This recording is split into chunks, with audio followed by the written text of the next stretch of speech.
એનીમાં plus એનડીએસ ની આખી પદ્ધતિમાં કોઈ સાઈડ ઇફેક્ટ કોઈ દિવસ અનુભવ્યા છે કોઈએ? एनिमा और एनडीएस देखो ये अलग नहीं है, आपने अलग बताया है। एनिमा जो है वो एनडीएस का ही एक भाग है। इस पद्धति की कोई साइड इफेक्ट हमने तो आज तक नहीं देखी। करोड़ों लोगों को, हाँ मैंने पहले दिन ही शायद बताया था कि भारत की जितनी आबादी है, हाँ 135 करोड़ कहते हैं, इससे ज़्यादा मतलब कम से कम 150 करोड़ लोगों ने एनिमा जो एनडीएस का एक भाग है इसके जरिए, इसके सहारे अपने कई रोग ठीक किए हैं और अपनी दवाइयाँ भी छूट गई है और अपना लाइफ ट्रांसफॉर्मेशन जीवन में बदलाव भी आ गया है। ल्यूकोडर्मा सफ़ेद दाग जिसको हम कोड कहते हैं के लिए एनडीएस में क्या क्या अतिरिक्त, एनडीएस में कुछ भी अतिरिक्त है ही नहीं, अतिरिक्त कुछ भी नहीं करना है। इतना जो करो जो मैं बार बार बताता हूँ, निर्जल उपवास, न हो सके तो रसाहार और साथ में एनिमा और क्लींसिंग जूस। तो सफ़ेद दाग के लिए आपको ज़रूरत में एक नंबर दे देता हूँ, यू कैन नोट डाउन।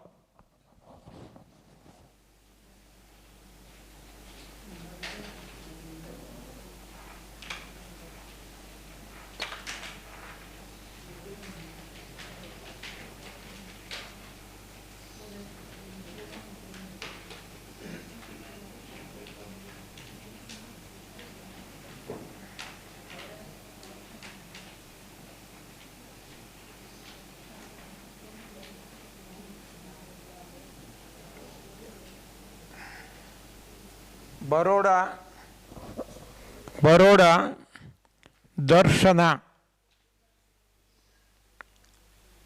सारे शरीर पे सफ़ेद दाग थे, यानी कि शरीर ही पूरा सफ़ेद हो गया था। नेचुरल अपनी जो स्किन है वो थी ही नहीं। तो उनका मैं आपको उनको बहुत कम समय में ये ठीक हो गया था। नाम है दर्शना वाघ, वो मराठी है और उनका नंबर है 9825430116। फिर से रिपीट करता हूँ, दर्शना वाघ 9825430116। उनसे बात कर सकते हैं कभी भी। जो उपवास के बारे में ज़्यादा जानना चाहते हैं उनको भी एक नंबर में दे दूं, उनके भी बहुत सारी वीडियोस हमारी जो यूट्यूब चैनल है न्यू डाइट सिस्टम, इसमें से आपको मिल जाएगी। तो वो है हिमाचल प्रदेश में साधना कर रही है, वैसे वो उड़ीसा की है। नाम है आनंदी माँ। उनका नंबर है 8219172304। ये व्हाट्सएप पे हैं, मैसेज भी आप दे सकते हैं। तो वो बार बार निर्जल उपवास करती है और वो कहती है कि निर्जल उपवास में मुझे बहुत ही आनंद आता है। हाँ, वो झूमती रहती है भगवान की याद में। वैसे भी वो सन्यासिनी है, हिमालय में रह के तपस्या करती है, तो वो निर्जल उपवास पे ज़्यादा जोर देती है। लड़कियों में दाढ़ी मूछ के बाल आने लगते हैं, इसके लिए एनडीएस में क्या क्या अतिरिक्त करना है? अतिरिक्त यहाँ कुछ है ही नहीं, यही बात है, इतना करो तो भी बस है। ये जो गलती हमने की है इसका परिणाम हम भुगत रहे हैं। एलोपेशिया, दाढ़ी के बाल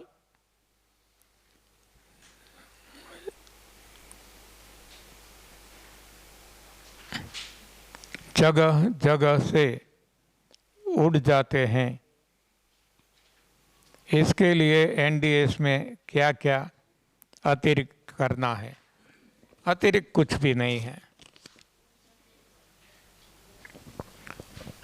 तो जितने सवाल आए थे जवाब दे दिए हैं, अभी भी सवाल है तो लाइए,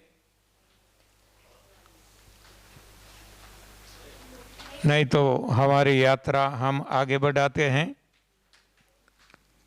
आफ्टरनून भी आपके मन में कोई भी सवाल है तो आप पूछ सकते हैं। आज शाम 5:30 5:30 तक मैं आपके साथ हूँ। बाद में हम यहाँ से बॉम्बे जाने वाले हैं। तब तक जिसको भी जितने भी सवाल है आप लिख के यहाँ ड्रॉप बॉक्स में डाल सकते हैं, हर कोई सवाल का जवाब दिया जाएगा। ओके, तो अब आगे चलते हैं। आपने देखा है, सुना है ये 4 दिनों में कि हमने सबसे ज़्यादा जोर दिया है तो सफाई पे। पहले दिन ही मैंने आपको बताया था, पहले नहीं दूसरे दिन, कि हमारी यात्रा देह से शुरू होती है। देह पंच तत्वों का बना है, देह के अंदर भगवान विराजमान है, तो देह ही मंदिर है। हाँ, जहाँ हम बसते हैं इसको हम मकान कहते हैं,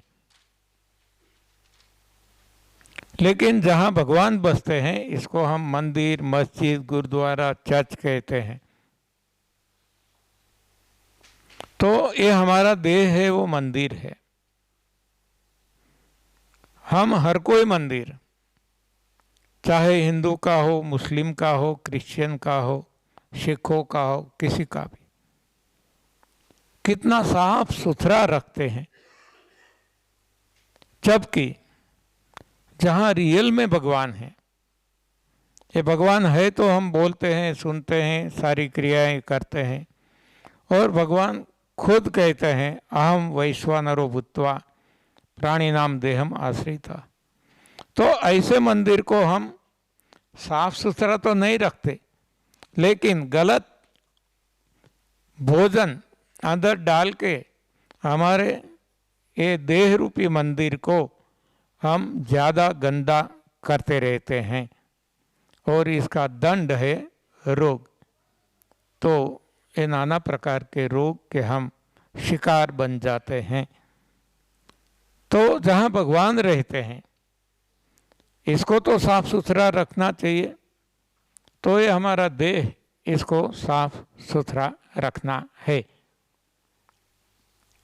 हमने शरीर में 5 शरीर आपको बताए थे, फिर से इसको दोहराता हूँ। एक है देह, जो हाड मांस लहू का लोथड़ा है, जो हमें दिखता है। तो ये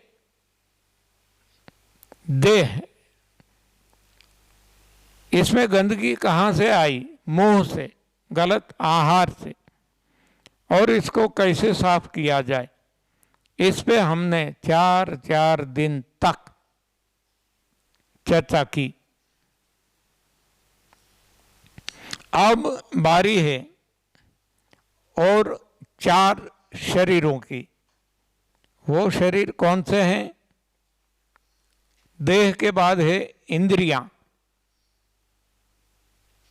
बाद में है मन, बाद में है बुद्धि, बाद में है चित्त, जिसको हम अहम भी कहते हैं, और बाद में आती है आत्मा। तो इंद्रियां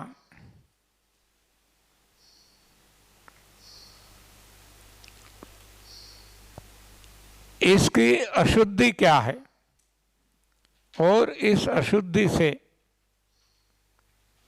क्या असर पड़ता है? इंद्रियां की अशुद्धि है एसिड, और इसका असर है थकान लगना।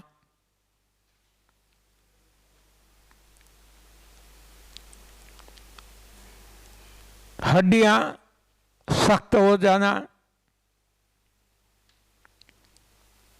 रक्तवाहिनी, मज्जा तंतु, जो भी शरीर में नलियां हैं, ये सख्त हो जाना, हार्ट के स्नायु, शरीर के सभी स्नायु मसल्स सख्त हो जाना, इसकी वजह से हमें थकान लगती है।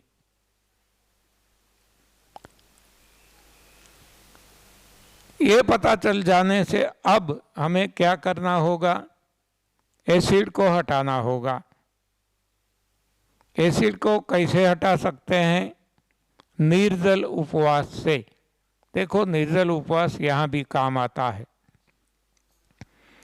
निर्जल उपवास जितना हम कर सकेंगे उतना एसिड हटता जाएगा, और एसिड हट गया।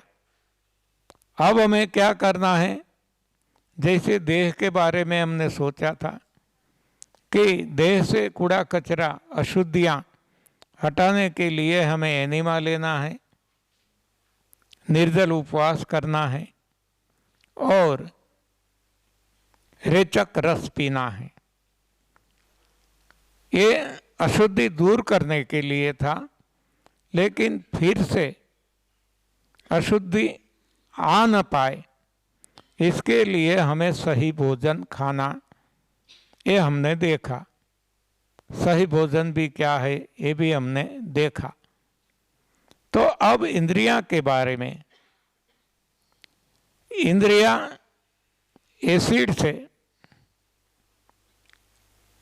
एकदम सख्त हो जाती है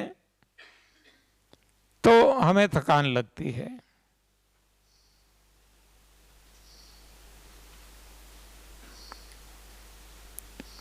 जो निर्जल उपवास से वो एसिड निकल सकता है। अब फिर से एसिड ना आ जाए इसके लिए हमें सावधानी बरतना है। तो कौन सी सावधानी हम बरतेंगे? तो ऐसा भोजन लें जिसमें एसिड की मात्रा कम से कम हो। ऐसा भोजन कौन सा है? Basic alkaline. और अल्केलाइन भोजन कौन सा है? वो है सलाद, सब्जी, फल। तो ये हमें खाना है। तो ये खाएंगे अल्केलाइन तो फिर से एसिड जमा नहीं होगा, तो हमें कमजोरी महसूस नहीं करना पड़ेगा। हाँ, तो ये अशुद्धि, इंद्रियां की अशुद्धि है एसिड। तो एसिड को इस तरह से हटा सकते हैं और फिर से एसिड न जाए शरीर में। इसके लिए हमें ये सावधानी बरतनी है कि सही भोजन लिया जाए। हमारे भोजन में हम सलाद सब्जी फल तो कहते हैं, पानी भी है, तो पानी भी एसिडिक नहीं होना चाहिए। आज तो पानी भी एसिडिक रहता है। तो जैसे हम कहते हैं नेचुरल फूड प्रकृति ने दिया, वैसे ही नेचुरल पानी जो बारिश का पानी है वो ही हमें पीना चाहिए। हम वही पीते हैं। हमारे घर पे हम बहुत सारे सिंटेक्स की टैंक आती है, ऐसी टैंक बैरल्स रखते हैं और इसमें ये मानसून सीजन में, बारिश के सीजन में हम पानी भर लेते हैं और सारी साल, सारा वर्ष वो ही पानी हम उपयोग में लेते हैं। तो ये हमारा भोजन है, तो वो भी एसिडिक नहीं होना चाहिए। तो देह के बारे में हमने देखा, इंद्रियों के बारे में देखा, अब है मन। मन की अशुद्धि है इच्छा और आसक्ति। हमें बार बार इच्छा होती है कि हमें ये मिल जाए, ये मिल जाए, ये मिल जाए, अधिक मिल जाए। मिल जाने के बाद हम इसमें आसक्त हो जाते हैं, छूटता नहीं है। और कोई भी वजह से वो छूट जाता है। मान लो हमारी संपत्ति है, आग लग गई, चोरी हो गई, तो हमें बहुत दुख पहुंचता है। क्यों? कि हम आसक्त हो गए, हम मानने लगे कि ये मेरा है। हाँ, तो ये आसक्ति, इससे हमारे मन में दुख रहता है, हमारे मन में तनाव सा रहता है, जिसको हम मेंटल टेंशन कहते हैं। और जब मेंटल टेंशन बढ़ जाता है तब डिप्रेशन में जा गिरते हैं। आजकल डिप्रेशन के बहुत सारे केसेस आते हैं। तो इसका कारण ये है कि हमारी इच्छा और आसक्ति बढ़ गई है। तो इच्छा और आसक्ति को कैसे हटाया जाए? तो इसके लिए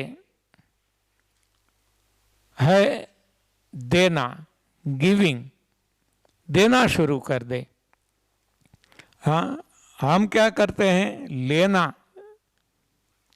पहले से ही, जन्म से ही हमने लेना सीखा है, देना सीखा ही नहीं है। तो अब हम खुद देने लगे और हमारे बच्चे को आदत डालें, हाँ, देने की, लेने की नहीं। जितना देंगे अपने आप वो आता रहेगा, ये प्रकृति का नियम है।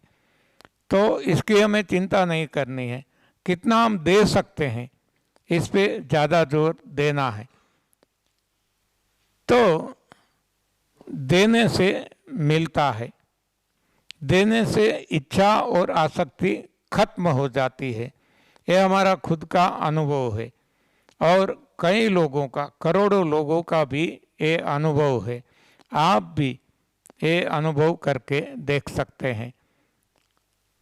जैसे लोगों से अनाज नहीं छूटता, खाने का नहीं छूटता, तो ये पैसा छूटना वो तो बहुत ही मुश्किल है। हाँ, ऐसा हम मानते हैं क्योंकि हमारा खुद का अनुभव है। हमने खाना छोड़ा था, इसमें इतनी परेशानी नहीं हुई थी, लेकिन ये पैसा छोड़ने में, देने में हमें बहुत ही परेशानी होती थी। लेकिन जब से देना शुरू हो गया तब से हमारे जीवन में बदलाव आ गया और आज हम देख रहे हैं कि हमारे जीवन में कोई भी कमी नहीं है, किसी की, न पैसा की, न कोई साधन सामग्री, कपड़े, खाने पीने की किसी की भी नहीं।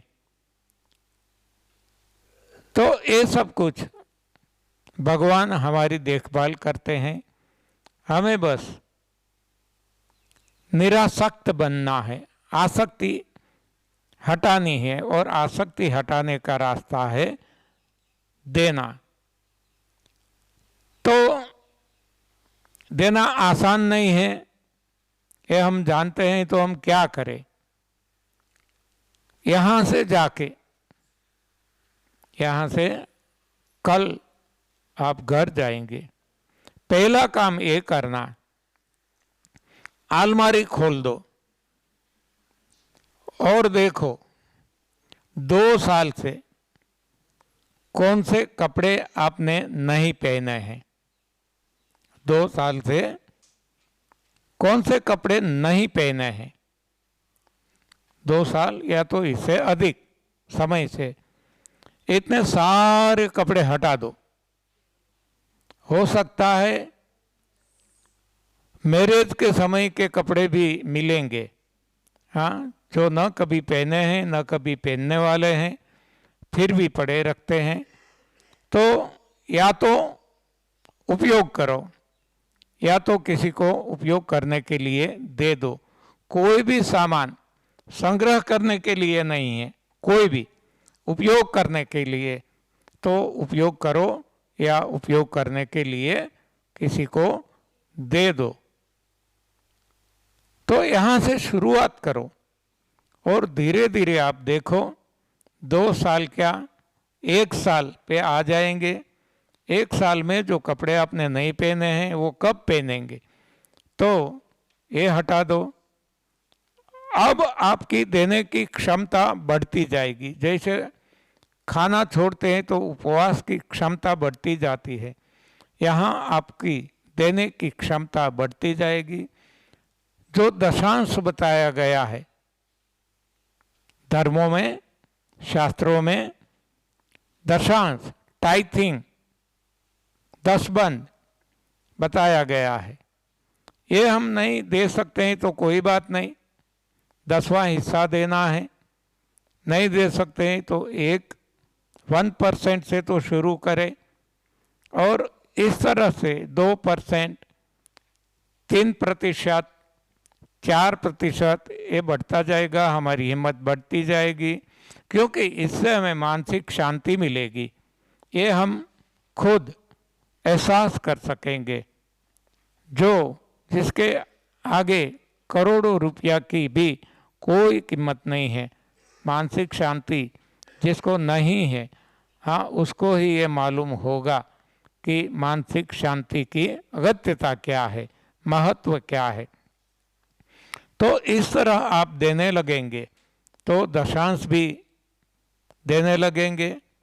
और केवल दशांश नहीं, अब तो आपको देने में मौज आने लगेगी।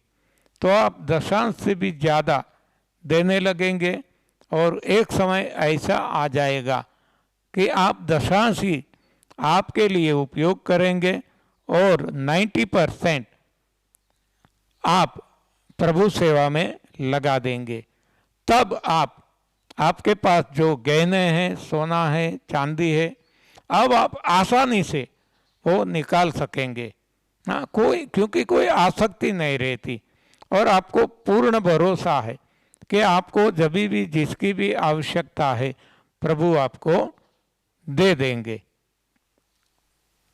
तो ये अशुद्धि है मन की, इच्छा और आसक्ति। इसको हटा सकते हैं देने से। अब है बुद्धि। बुद्धि की अशुद्धि क्या है? अज्ञानता। अज्ञानता कैसे हटाई जाए? ज्ञान से, ध्यान से। ज्ञान मिलता है ध्यान से, मेडिटेशन। तो ये भी हम प्रयास करें, धीरे धीरे ध्यान नहीं लगेगा, विचार कहीं घूमने लगेंगे, फिर भी प्रयत्न जारी रखना है। धीरे धीरे धीरे धीरे वो भी हमारी कक्षा बढ़ती जाएगी और हमें ध्यान अपने आप लगने लगेगा। तो इस तरीके से हमें सफाई करनी है देह की, इंद्रियों की, मन की, बुद्धि की और अब है चित्त। तो इसके लिए कोई ऐसा साधन नहीं है, प्रभु को समर्पित होना है तो हमारा चित्त भगवान में लग जाएगा। अभी है आत्मा, आत्मा को लपेट रखा है माया ने। माया का अर्थ है जो नहीं है फिर भी दिखता है। हाँ, ये सारा समाज, सारी दुनिया है ही नहीं फिर भी दिखती है। जैसे हम सपने में हैं, सपना देखते हैं तो हमें लगता है कि हम राजा बन गए। हाँ, लेकिन जब आँख खुलती है तब मालूम होता है कि हम तो चारपाई पे सो रहे हैं। हाँ, जो थे वो ही है। तो ये सपना है, कुछ समय के लिए, कुछ मिनट या घंटों के लिए। तो ये सपना जो हम देख रहे हैं कुछ सालों के लिए है। तो प्रभु शिव जी ने बताया है अपनी पत्नी को, उमा कहूँ मैं अनुभव अपना, उमा कहूँ मैं अनुभव अपना, सत हरि भजन, सत हरि भजन जगत सब सपना। तब हमें हमारी कक्षा ये आ जाएगी कि हम हरि भजन में लग जाएंगे। हाँ, और जो कुछ है होता रहेगा, क्योंकि अब हमें पता चल गया है कि सब कुछ सपना है वो रियलिटी नहीं है। हाँ, रियलिटी है तो प्रभु भजन है, प्रभु भक्ति है। तो ये आत्मा का खुराक है प्रभु भजन। तो जितनी भी ये माया की अशुद्धि आत्मा में है वो अशुद्धि हट जाएगी और आत्मा शुद्ध हो जाएगी। और शुद्ध जो है वो ही प्रभु को पसंद है। मन में कपट है, कपट अशुद्धि है, वो प्रभु को पसंद नहीं है। निष्कपट, निष्कलंक, निर्दोष, यही प्रभु को पसंद है। तो ये सफाई से ही संभव है। हर कोई तरीके की सफाई हमने देख ली और इस तरीके से हम प्रभु की ओर आगे बढ़ सकते हैं और प्रभु प्राप्त कर सकते हैं। तो यहाँ मैं मेरी वाणी को विराम देता हूँ और आफ्टरनून हमारा अंतिम सेशन रहेगा। कोई भी सवाल अभी भी किसी के मन में है तो आप लिख के ड्रॉप बॉक्स में रख देना। धन्यवाद, आभार, प्रणाम।